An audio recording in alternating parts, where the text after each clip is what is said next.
Alors, pour la deuxième intervention de cette matinée, nous avons donc également le plaisir d'accueillir Angelo Fiore. Vous êtes chargé de plaidoyer MNA et jeunes majeurs à Utopia 56.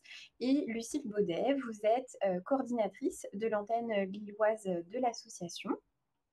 Donc, pour voilà, mais présenter un peu l'association, Utopia 56 est une association de mobilisation citoyenne qui vient en aide aux personnes exilées et aux personnes à la rue de manière inconditionnelle, sans distinction de statut juridique, à travers ces 8 antennes en France. Ces actions sont multiples et sont pensées pour répondre, ou au moins tenter de répondre aux besoins des personnes qu'elles rencontrent dans la rue. Vous menez des maraudes d'information et d'orientation, de distribution de matériel et nourriture. Vous effectuez des suivis et accompagnements sociaux, médicaux, juridiques et des mises à l'abri dans des lieux inoccupés ou grâce à des réseaux d'hébergeurs et d'hébergeuses solidaires pour garantir le suivi des personnes et répondre à leurs besoins. Utopia 56 ne travaille cependant pas seul et s'attache à identifier et à collaborer avec le maillage d'acteurs, d'actrices, de structures, des différents dispositifs existants sur ces territoires d'intervention. Et l'association s'appuie sur son expertise de terrain pour mener différentes actions de plaidoyer et d'interpellation politique. Donc, parmi les personnes exilées rencontrées dans la rue par Utopia, faute de prise en charge par l'État et en raison de la saturation aussi des dispositifs d'hébergement d'urgence, figurent des hommes isolés, des familles, des couples, des femmes seules et des mineurs non accompagnés, parmi lesquels de plus en plus de jeunes filles en recours. Vous constatez en effet depuis l'année dernière une augmentation du nombre de jeunes filles remises à la rue suite à la non-reconnaissance de leur minorité par les départements.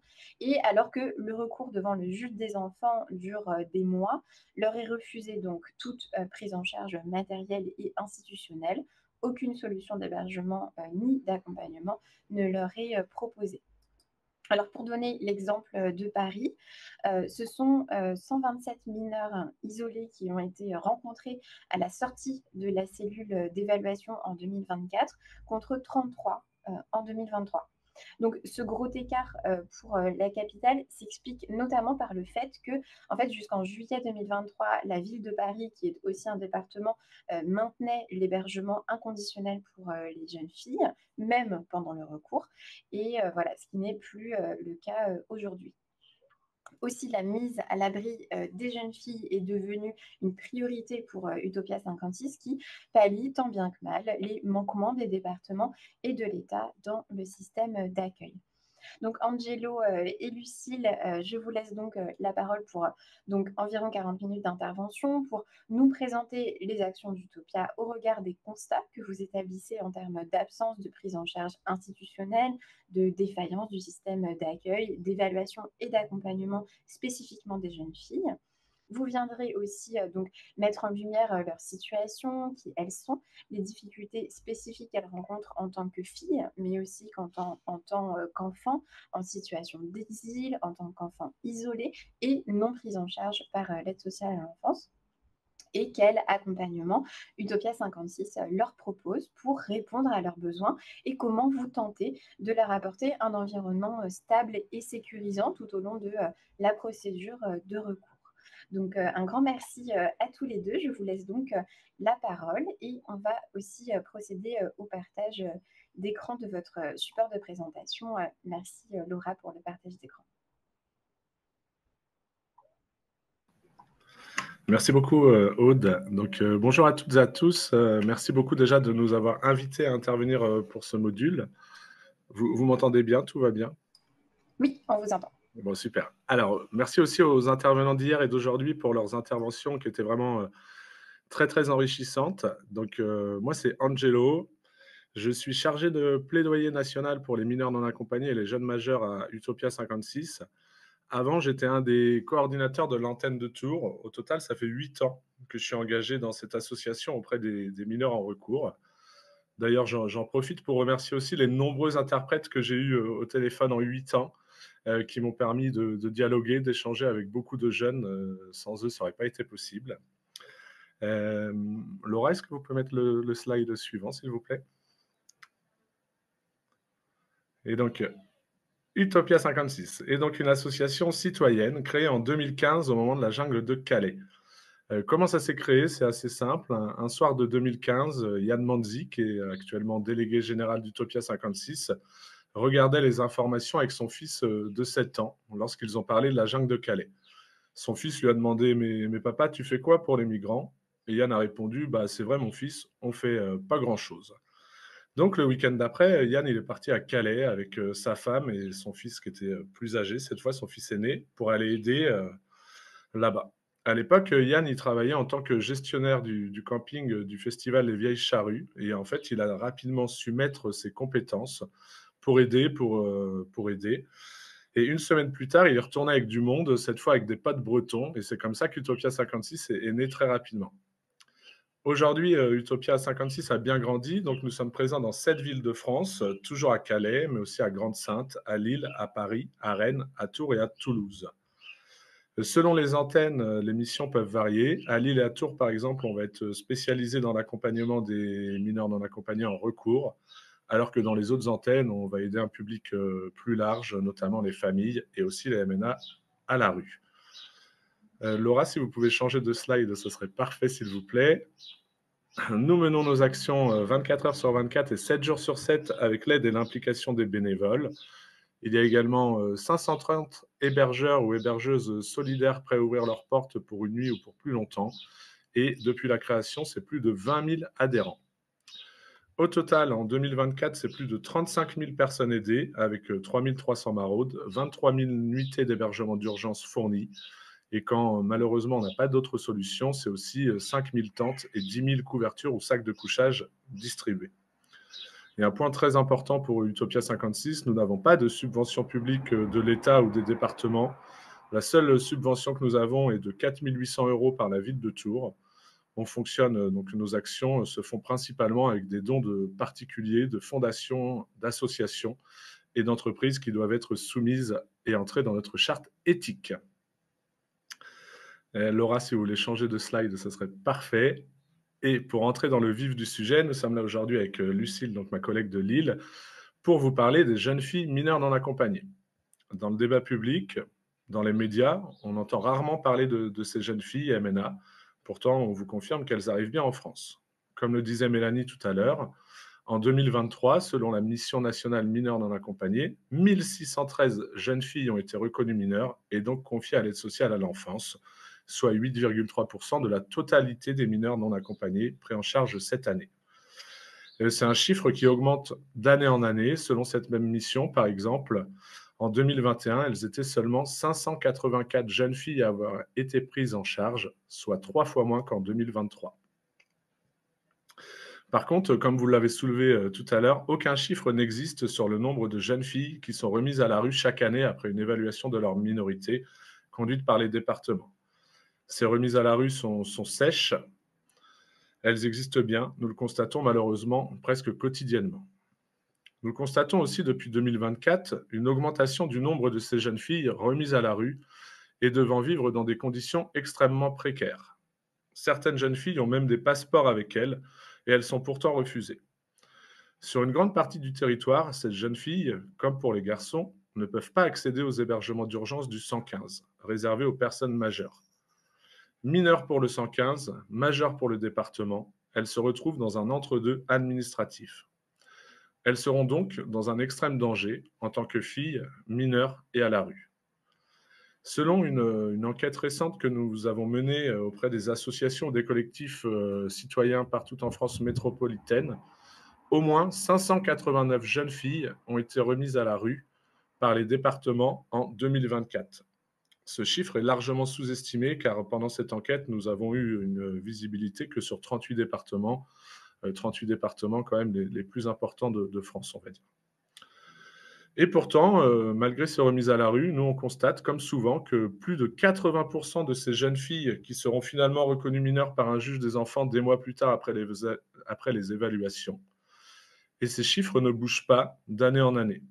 C'est des chiffres que nous avions notamment grâce à la Women's House, une maison que nous avions ouverte il y a quelques années et qui accueillait 10 jeunes filles en partenariat avec Médecins sans frontières, et des chiffres aussi que nous constatons dans toutes les antennes d'Utopia 56.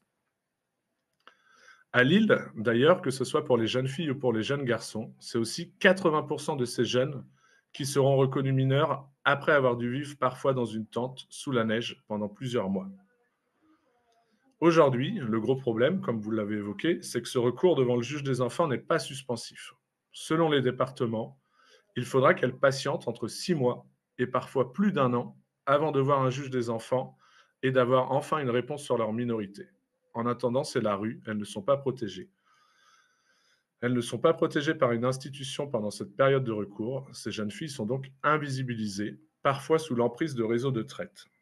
Il arrive souvent, d'ailleurs, que des jeunes filles disparaissent pendant cette période de recours, malgré un hébergement ou des solutions qu'on leur propose, et nous n'avons plus du tout de nouvelles d'elles du jour au lendemain, et elles resteront totalement injoignables. Et on a eu une expérience récente avec une jeune qui a été remise à la rue par le département de Tours. On avait réussi à récupérer son compte-rendu d'évaluation avec les observations notamment de son comportement pendant sa mise à l'abri. Et on a appris, selon les professionnels du département, que cette jeune était vraiment très vulnérable. Elle était considérée, on va dire, comme très gentille, très vulnérable par son parcours et qu'elle pourrait suivre n'importe quel inconnu qui s'intéresserait simplement à elle.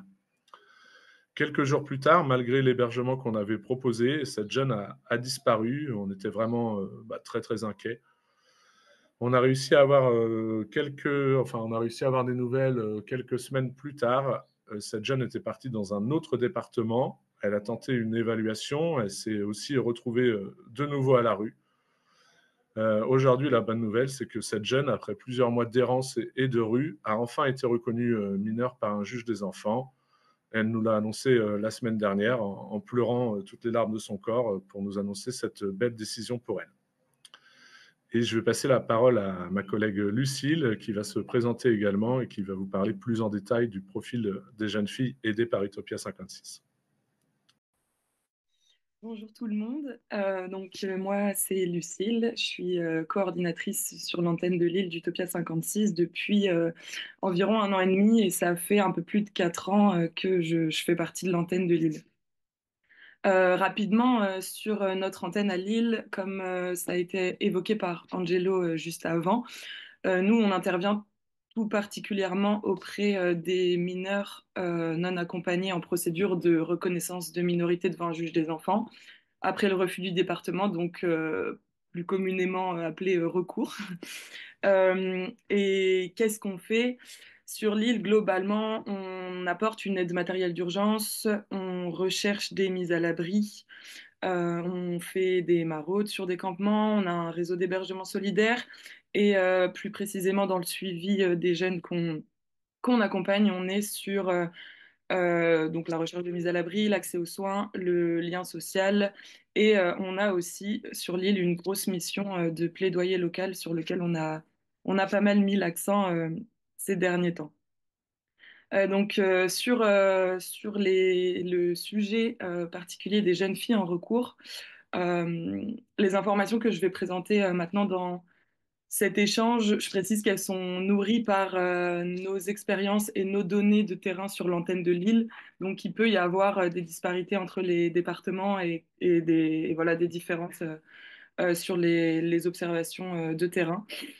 Mais ces éléments donnent quand même à voir, je pense, sur la situation globale des MNFI en France. Sur le contexte terrain et nos chiffres à Lille, d'abord, euh, le fait d'accompagner de plus en plus de filles, c'est une problématique qui est relativement nouvelle pour nos équipes, ou du moins qui a pris de plus en plus de place au cours de l'année dernière. Comme ça a été dit au début, les chiffres nationaux montrent une augmentation entre 2023 et 2024. Il y a, les chiffres de Paris ont été cités par exemple. Bah, nous aussi sur l'île, on observe la même chose. Et donc pour illustrer ça, je peux dire qu'en 2023, on a rencontré 15 jeunes filles remises à la rue suite à une évaluation négative du département de leur minorité sur l'année. Et sur l'année, on en a accompagné seulement 3 dans leur démarche. Les autres ne sont pas restés à Lille. À la différence, en 2024, on a rencontré 27 jeunes filles remises à la rue et on en a accompagné 21. Donc on passe en 2023 de 3 jeunes filles à accompagner à 21 en 2024 et Sur l'île, c'est assez inédit et c'est des chiffres qui sont gros pour notre antenne. On a senti une grosse augmentation à partir de l'été dernier, 2024. Ouais, comme je disais, c'est des chiffres et une situation qu'on connaissait pas sur l'île. Et ça nous a forcément amené à devoir apprendre et à devoir nous adapter à un autre type d'accompagnement en adéquation avec les besoins spécifiques de ces jeunes filles sur lesquels on rentrera plus dans le détail par la suite. Et pour compléter les chiffres, depuis début 2025, on est déjà à 11 jeunes filles rencontrées avec une spécificité supplémentaire, c'est que deux jeunes filles qu'on a rencontrées remises à la rue avaient des enfants. Donc deux enfants de 2 et de 3 ans, également deux jeunes filles enceintes.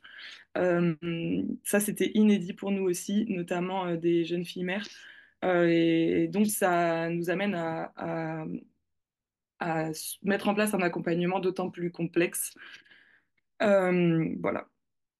Après, comme l'a mentionné Angelo juste avant sur les chiffres nationaux, on sait aussi sur l'île que nos chiffres sont sous-évalués. En effet, on ne rencontre pas toutes les jeunes filles remises à la rue et pour cause, on sait que les foyers de mise à l'abri sur l'île ne les orientent pas toujours selon les travailleurs sociaux présents, en conséquence des directives du département aussi, vers notre association. Et on suppose qu'un certain nombre d'entre elles se retrouvent à la rue sans rencontrer d'association. Pour aborder le profil des jeunes filles qu'on accompagne, elles ont entre 15 et 17 ans. Elles viennent majoritairement pour nous sur l'île de RDC, République démocratique du Congo et Angola, puis Côte d'Ivoire, Guinée. Concernant les traits communs sur le parcours d'exil, nous, sur notre antenne, on fait le choix de ne pas questionner les jeunes, filles comme garçons, qu'on rencontre sur les raisons de leur exil, sur leur parcours migratoire, etc. Mais on est prêt à les écouter, à recevoir leurs récits et à les orienter au mieux si ils et elles souhaitent nous en parler. Mais du coup, on n'a pas toujours connaissance de leur récit de vie. Au-delà de ça, lorsqu'on rencontre une jeune fille mineure isolée remise à la rue, on veille à différents points d'attention qu'on a appris de l'expérience de précédentes rencontres. On peut peut-être alors parler de points communs, qui sont les violences physiques qui auraient pu être subies sur le parcours, euh, pour pouvoir mettre en place une orientation médicale ou la proposition d'un accompagnement psychologique adapté. On veille à... On est vigilant aux formes d'emprise qu'il pourrait y avoir d'une personne ou d'un réseau de traite des êtres humains. Et ça peut passer par différents signes comme des appels incessants, un refermement sur soi, la crainte de parler, enfin voilà, différents signes qu'on a appris aussi en rencontrant des associations spécialisées qui nous ont aidés à nous former sur ces questions-là. Et enfin, on essaye de prendre du temps pour avoir ces discussions avec les jeunes filles. Donc souvent, on s'y reprend à plusieurs fois. On prend le temps d'établir un lien de confiance pour leur permettre de parler avec nous de tous ces sujets-là. Voilà pour les profils et je vais laisser Angelo reprendre sur les nombreuses défaillances en matière de prise en charge de ces jeunes filles. On n'aura jamais le temps en 40 minutes, hein, Lucille, sur toutes les défaillances. Comme on a pu le constater là sur ces hier et aujourd'hui, donc pendant la période du recours, aucun dispositif de protection existe. Il y en a un par contre qui existe notamment à Lyon. Il s'appelle le dispositif La Station, qui est mis en place par la métropole de Lyon, donc qui a la compétence du département et qui est financé aussi en partie par l'État. Donc le dispositif La Station, il compte environ 102 places dédiées aux mineurs en recours, dont seulement 10 pour les jeunes filles. Par contre, il y a un véritable accompagnement éducatif. C'est l'un des seuls dispositifs pérennes en France à proposer une protection digne, stable et respectueuse des droits des mineurs pendant cette période d'incertitude juridique. À titre d'exemple, 80% des jeunes accueillis là-bas sont scolarisés, les autres bénéficient de remises à niveau. Au niveau des chiffres de reconnaissance de minorité dans les stations, vous pouvez le retrouver sur les rapports d'activité. Les stations, c'est géré par l'association Le Mas. Et aussi, 80% des jeunes qui voient le juge des enfants sont reconnus mineurs, in fine, après quelques mois d'errance. En 2020, il y avait aussi, donc pendant la période de Covid, la ville de Paris, qui a la compétence aussi du département, avait pris l'initiative de continuer d'héberger les jeunes filles, même après un refus de leur minorité au moment de l'évaluation. C'était vraiment une très bonne nouvelle. Elles étaient hébergées jusqu'à une décision du juge des enfants ou de la cour d'appel. Malheureusement, la mairie de Paris a fermé ce dispositif en juillet 2023 et maintenant, toutes les jeunes filles sont également remises à la rue, comme les garçons. La fermeture de ce dispositif et la non-protection des jeunes filles pendant la période du recours nous questionnent vraiment.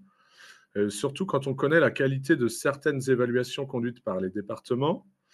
Certaines jeunes filles ne sont pas protégées avant cette évaluation et il y a aussi une absence de prise en compte des traumas pendant l'évaluation qui peuvent influencer sur le résultat de la minorité ou non.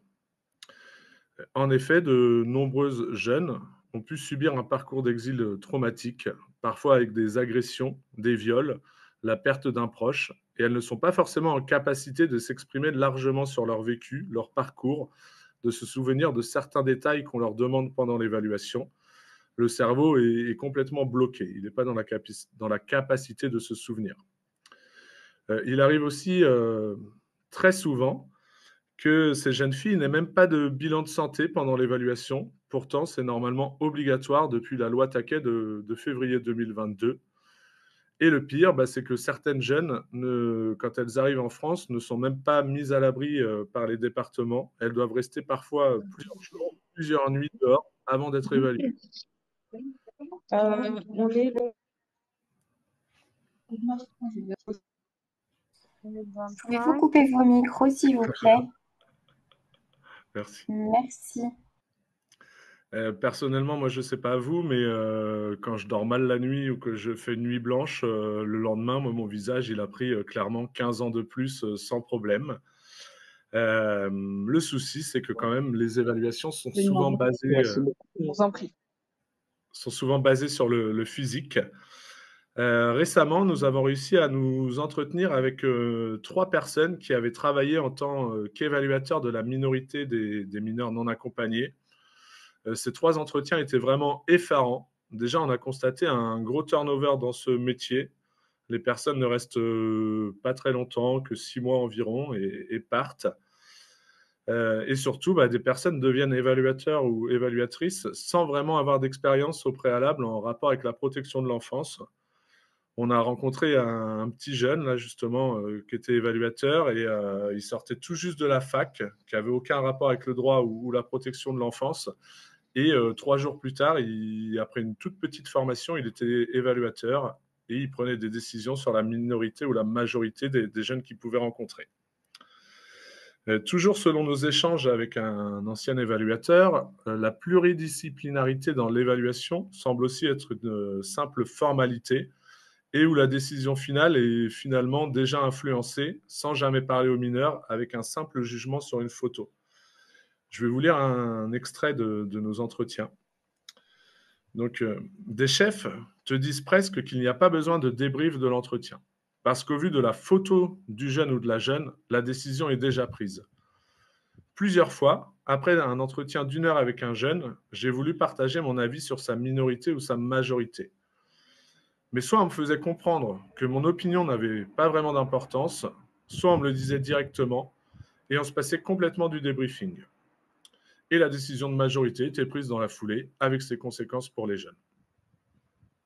Un élément aussi très grave, sur les 3 entretiens qu'on a réalisés donc avec des ex-évaluateurs, tous nous ont affirmé être persuadés d'avoir pris des décisions de majorité pendant leur expérience professionnelle, alors qu'ils étaient persuadés que c'était bien des mineurs en face d'eux. Et donc, automatiquement, les jeunes se retrouvent dehors. Voilà. Lucille, c'est à toi pour la suite. Je te passe la parole. Et est-ce qu'on peut changer de slide? Merci. Super. Euh, je vais enchaîner sur les difficultés spécifiques que ces jeunes rencontrent en tant que filles, jeunes filles en situation d'exil et isolées et non prises en charge. Euh, Comme ça a été expliqué, les jeunes filles non reconnues comme mineures par les départements suite à une évaluation plus que contestable de leur minorité sont remises à la rue et leurs vulnérabilités sont largement inconsidérées. Les départements se dédouanent de toute responsabilité et mettent en danger les jeunes filles en les laissant dehors sans qu'aucune autre proposition d'hébergement ne soit faite. À Lille, suite à leur refus, les jeunes filles doivent sortir du foyer de mise à l'abri, comme je disais, bien souvent sans être orientées et jamais accompagnées vers des lieux ressources, parfois sans téléphone, parfois alors qu'elles ne parlent même pas français. Cette semaine, par exemple, cette situation-là s'est produite. On a été contacté un après-midi pour la remise à la rue d'une jeune fille. Elle n'avait pas de téléphone, elle parlait pas français. On n'a pas réussi à la rencontrer. En fin de journée, elle était perdue. Le foyer est loin de Lille.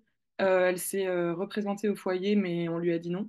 Tu sors, tu es refusée. On a été rappelé par des anciens jeunes qu'on suivait à 20h30 pour nous dire qu'elle était dehors, loin. C'est enfin loin, en dehors de l'île, à côté du foyer, sous un arrêt de bus, toute seule. Donc voilà, pas de téléphone, parle pas français. Un autre jeune a voulu aller la retrouver pour l'accompagner jusqu'à nous et qu'on puisse la rencontrer et essayer de trouver une solution via notre réseau d'hébergement solidaire. Il est arrivé à l'endroit où elle était, elle avait disparu. Le lendemain, on a été recontacté par quelqu'un qui l'avait trouvée à la gare. Elle a passé une nuit à la gare. On a appris en discutant avec elle qu'elle avait échappé à une agression pendant cette nuit. Elle pleurait, elle tremblait. Euh, et en fait, tout ça parce il y a aucune solution proposée. Au-delà des départements qui se défendent de cette situation en disant qu'ils ont reconnu ces jeunes filles comme majeures, même si elles maintiennent leur minorité dans le cadre du recours, on observe un désengagement total des institutions qui se renvoient chacune la balle sur la situation des mineurs en recours, aucune ne voulant initier à leur prise en charge durant la procédure. Et ces manquements sont d'autant plus dramatiques que les jeunes filles rencontrent des difficultés spécifiques et dans la rue, elles sont exposées à d'autant plus de violences en raison de leur genre. Par exemple, elles sont plus à même de faire face à des violences physiques, psychiques, sexuelles liées à leur genre. Elles sont exposées à des risques d'exploitation et ou d'emprise. Elles sont exposées au réseau de traite, au réseau de prostitution forcée qui peuvent engendrer la disparition des jeunes filles qui en sont victimes. En ce sens, on peut citer le rapport du Sénat de 2024 sur les femmes sans abri qui rappelle cela.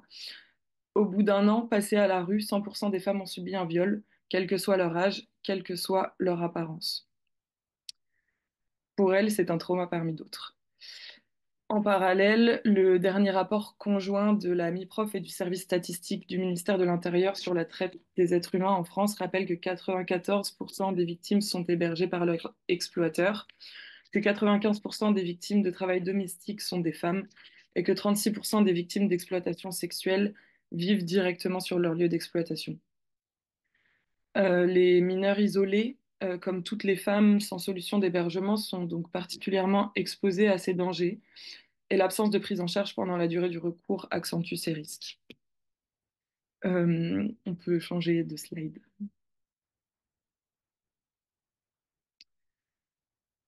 Donc, face à ces politiques de désaccueil, de gestion migratoire répressive au lieu de véritables politiques d'accueil, de protection et d'intégration, la mise à l'abri des jeunes filles est devenue une priorité pour Utopia 56, qui pallie tant bien que mal les manquements des départements et de l'État dans le système d'accueil. À Lille, ça s'illustre par de nombreuses activités qui, si nous avons parfois du mal à avoir un suivi individuel avec tous les jeunes qu'on accompagne, on accompagne environ 140 jeunes sur l'île, donc garçons et filles confondus, Euh, on essaye d'avoir un suivi plus poussé, mis en place avec une intention particulière pour les jeunes filles au vu de tous les besoins spécifiques qui ont pu être cités avant et toutes les vigilances à avoir. On a créé notamment fin 2024 un pôle d'activité MNFI spécifique sur notre antenne au vu de l'augmentation du nombre de jeunes filles qu'on accompagnait. Donc, dans ce pôle, on organise par exemple des activités en non-mixité. C'est un pôle de bénévolat qui est réservé seulement aux femmes. On s'est rendu compte que c'était important d'avoir un espace de sororité pour créer du lien avec les jeunes filles, pour établir une relation de confiance et dans le but de pouvoir les accompagner au mieux par la suite. Ces espaces bienveillants et de mise en confiance ont également été mis en place dans d'autres antennes. Par exemple à Paris, où il existait déjà un pôle MNAFI avant le nôtre, ou bien à Tours, où a été mis en place un Women's Space, par exemple. Nous, plus précisément sur l'île, quelles sont nos actions, comment on accompagne les jeunes pour pallier les carences institutionnelles. Donc d'abord, et notamment pendant la première rencontre, on fait de l'information sur les droits. Donc on présente les différentes démarches administratives possibles, notamment le recours de minorité. Parfois, et plus souvent pour les jeunes filles d'ailleurs, la demande d'asile. On travaille avec une association partenaire sur l'accompagnement juridique donc cet asso fait l'accompagnement juridique et pour le recours et pour les demandes d'asile. Nous, on fait pas toute l'institution du recours, le lancement du recours, mais par contre, sur l'accompagnement admin, ce qu'on fait pour les jeunes filles depuis l'été dernier, c'est des signalements systématiques au parquet des mineurs. Sur le motif de la grande vulnérabilité dans laquelle elles se retrouvent si elles sont à la rue. Et ces signalements ont débouché on débouche régulièrement et c'est 6 fois depuis l'année dernière sur une prise en charge sans attendre l'audience. Donc le parquet prononce une ordonnance de placement en urgence sur la vulnérabilité des jeunes filles. Donc nous, on essaye un peu de tout tenter pour accélérer les procédures parce que si on n'a encore jamais installé de jeunes filles sous tente à Lille, et je touche du bois, on a beaucoup de difficultés à leur trouver des hébergements solidaires sur la durée. C'est énormément de charge mentale et de travail. Donc, euh, donc voilà, via des signalements, via des recours gracieux aussi, parfois on arrive à accélérer leur prise en charge. Ça c'est pour l'admin. Sinon, bah, comme je disais, on recherche des hébergements via notre réseau d'hébergement solidaire. C'est compliqué et ça l'est de plus en plus quand le nombre de jeunes filles accompagnées grossit. Euh, donc, au-delà de notre réseau, on fait aussi du démarchage de partenaires pour, euh, pour des recherches d'initiatives associatives, par exemple. Euh, à Lille, par exemple, on a une asso partenaire qui a depuis plusieurs années une maison d'accueil de 14 places pour des MNA garçons. Et cette asso va étendre son projet et ouvrir d'ici quelques mois une extension de quelques places pour des jeunes filles. Donc voilà, il y a des initiatives aussi comme ça qui se font au vu de l'augmentation du nombre de jeunes rencontrés. Ensuite, on fait de l'accès aux soins, orientation, prise de rendez-vous, accompagnement aux rendez-vous médicaux et psychologiques. On essaye de favoriser un lien social à travers une permanence par semaine réservée aux jeunes filles. Euh, donc, Établissement d'un lien de confiance, mais aussi cet espace et cette permanence nous permet d'organiser des interventions en partenariat avec d'autres assos de sensibilisation notamment. Par exemple, on a reçu, nous toutes, la section de Lille, qui est mobilisée, une asso de mobilisation féministe. On a reçu le planning familial aussi sur des questions de santé sexuelle. Donc, ça nous permet d'initier ces discussions-là avec les filles. On fait enfin des permanences d'activités. Donc on a la permanence réservée aux jeunes filles, mais on a aussi 3 autres permanences mixtes par semaine. Voilà, on organise des sorties, des projets culturels en fonction des bénévoles disponibles et volontaires. Et pour finir, on a un gros point sur le plaidoyer. Euh, Parce que si la solidarité, évidemment, est importante, nous, on soutient que c'est pas à la mobilisation citoyenne de pallier les manquements des institutions en matière de prise en charge de ces jeunes, et tout particulièrement sur la situation des jeunes filles qui ont souvent des suivis et des parcours lourds pour toutes les raisons abordées précédemment, auxquels nos bénévoles, nos hébergeurs, hébergeuses ne sont pas formés. Euh, donc voilà, c'est important pour nous d'alerter, d'interpeller sur la situation, de toujours demander une prise en charge institutionnelle et de soulever que si on mène toutes ces activités-là, on n'a pas pour but de remplacer un réel dispositif et on milite pour ça. Et voilà, pour finir, il faut aussi préciser que toutes ces activités-là, on a pu les organiser, elles sont possibles que par un gros travail de formation des coordos et des équipes. Un gros travail de formation qu'on a dû faire dans l'urgence au regard de l'évolution du terrain depuis l'été dernier. Donc, apprendre les problématiques liées aux jeunes filles, apprendre à les orienter, apprendre à les accompagner, quelque chose qu'on ne faisait pas avant. Et cette auto-formation, elle s'est aussi faite à travers des rencontres, à travers le développement de partenariats avec des assos spécialisés comme je le citais, donc des assos féministes, des assos de défense de la santé des femmes, des assos de sensibilisation pour accompagner les jeunes filles. Et ça a été c'est aussi un gros travail de lien et de partenariat. Voilà, on peut passer à la slide suivante. Et enfin, je vais continuer sur, dans tout ça, la place et l'importance de l'interprétariat dans l'accompagnement des jeunes filles. Euh, C'est pour nous avoir accès à un service d'interprétariat quand on rencontre ces jeunes filles, évidemment, c'est très important pour faciliter la communication avec elles. Euh, on, on utilise systématiquement l'interprétariat si les jeunes filles ne sont pas francophones et ce qui est la majorité des cas des jeunes filles qu'on rencontre. Euh, donc, notamment pendant la première rencontre, on y a recours pour s'assurer qu'elles aient bien et qu'elles comprennent bien toutes les informations sur leurs droits, qu'elles puissent faire leur choix en ayant connaissance voilà, de toutes les infos sur les différentes procédures dans lesquelles elles peuvent s'engager. Euh, c'est important pour les orienter au mieux en fonction de leurs besoins. C'est important pour bien saisir aussi de notre côté leurs problématiques, notamment médicales, et pouvoir leur expliquer, les accompagner dans un parcours de soins. Par la suite, on peut être amené à s'en servir aussi pour les aider à se raconter, notamment lorsqu'elles doivent rédiger un récit de vie pour différentes procédures, la demande d'asile, mais pas seulement.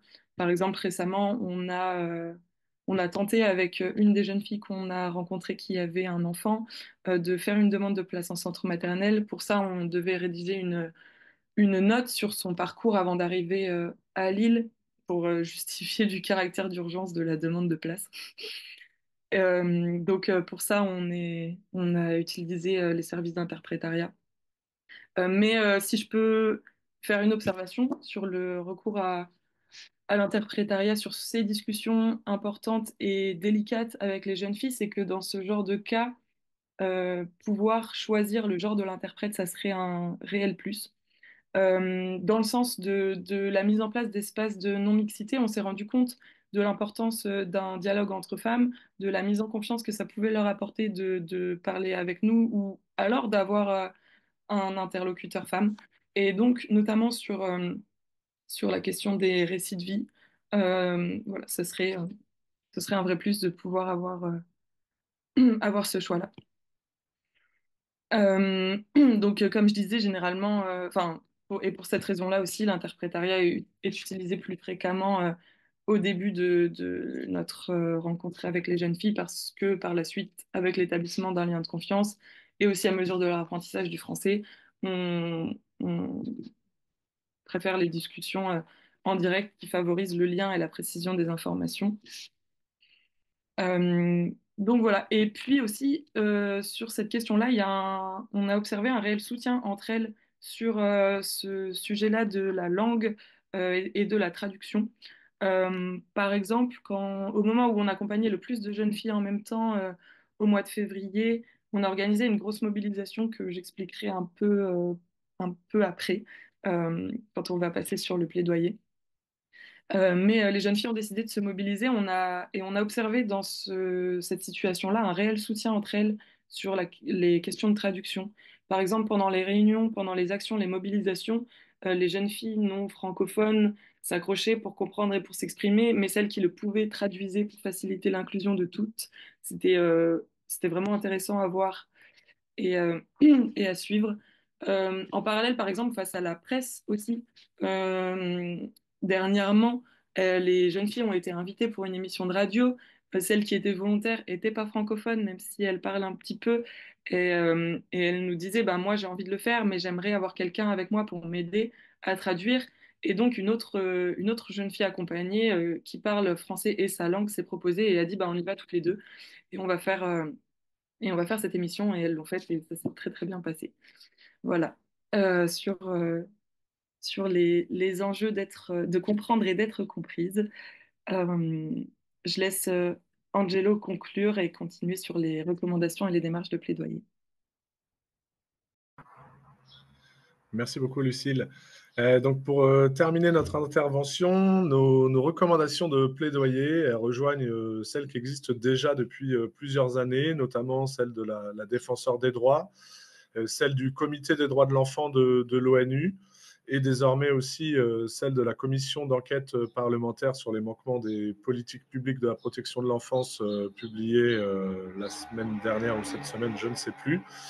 Les recommandations sont assez simples. Considérer ces jeunes comme des enfants et les protéger comme tels jusqu'à une décision de l'autorité judiciaire.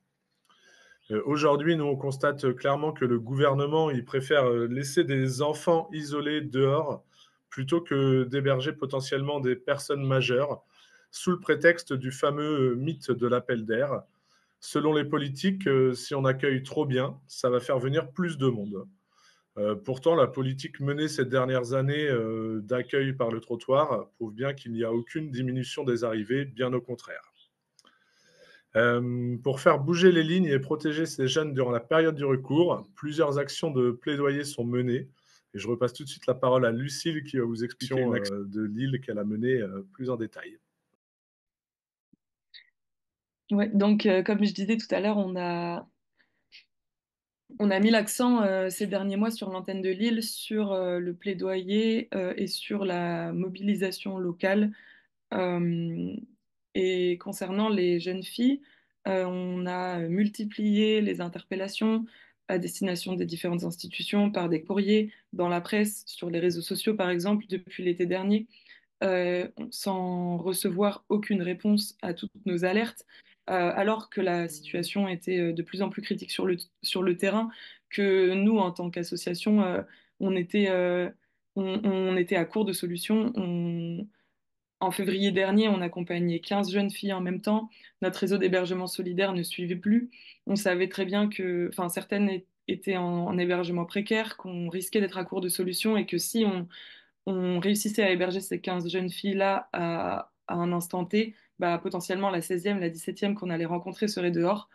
Euh, et donc, sans proposition d'hébergement institutionnel, on aurait été forcé de monter un campement de jeunes filles sur l'île, une situation qui était complètement inédite pour nous. Donc, avec les filles qu'on accompagnait, on a monté une mobilisation et elles ont décidé avec courage de se mobiliser et de sortir du silence. Et c'est important de le souligner parce qu'elles sont souvent incitées à se cacher, à être en alerte, à se contenter de peu. Et elles ont compris que leurs revendications, avoir un toit simplement, étaient légitimes. Elles ont osé se montrer, défier la peur de revendiquer ses droits et les réclamer avec force. Elles ont occupé une des places les plus visibles de l'île. Euh, Elles ont osé y rester, y monter des tentes, dire qu'elles allaient, en fait, illustrer qu'elles se retrouvaient à la rue. Elles ont monté un campement au milieu de l'île et ont manifesté pendant des heures, toute une journée, jusqu'à obtenir à la nuit tombée une proposition de la préfecture de mise à l'abri, 4 nuitées en auberge de jeunesse. 4 nuitées et après. Euh, voilà, 4 jours seulement de répit, mais 4 jours qu'elles ont utilisés pour resserrer leurs liens, pour décider des suites de leur mobilisation. Et à la fin des 4 jours, elles avaient pris la décision de ne pas sortir de cet hébergement et une mobilisation a été organisée en parallèle devant l'auberge Suite à cette mobilisation dans la journée, victoire, une mise à l'abri a été obtenue pour les 15 jeunes filles pour toute la durée de leur recours. Euh, donc ça a été un soulagement pour elles, pour nous. Mais depuis, enfin, ce qu'on déplore, c'est que c'est une mise à l'abri qui a été obtenue à un instant T. C'est une mise à l'abri qui ne règle pas un problème en flux. Euh, les 15 places obtenues ne seront pas réattribuées. Par exemple, une des jeunes filles, depuis cette opération de mise à l'abri, a été reconnue mineure et donc confiée au département. Cette place n'a pas été réattribuée à une autre jeune fille. Euh, En ce moment, on accompagne 3 nouvelles jeunes qui sont pour l'instant dans notre réseau d'hébergement solidaire. On sait que si on n'a pas de réponse, s'il n'y a pas de dispositif qui est mis en place sur la durée, la situation qu'on a connue il y a seulement 3 mois à peine va se répéter si les pouvoirs publics continuent de rester sourds à nos alertes. Au niveau national, donc on va lancer plusieurs actions, notamment avec la coordination nationale Jeunes exilés en danger. C'est une coordination qui regroupe une centaine d'associations et de collectifs citoyens et militants répartis sur toute la France.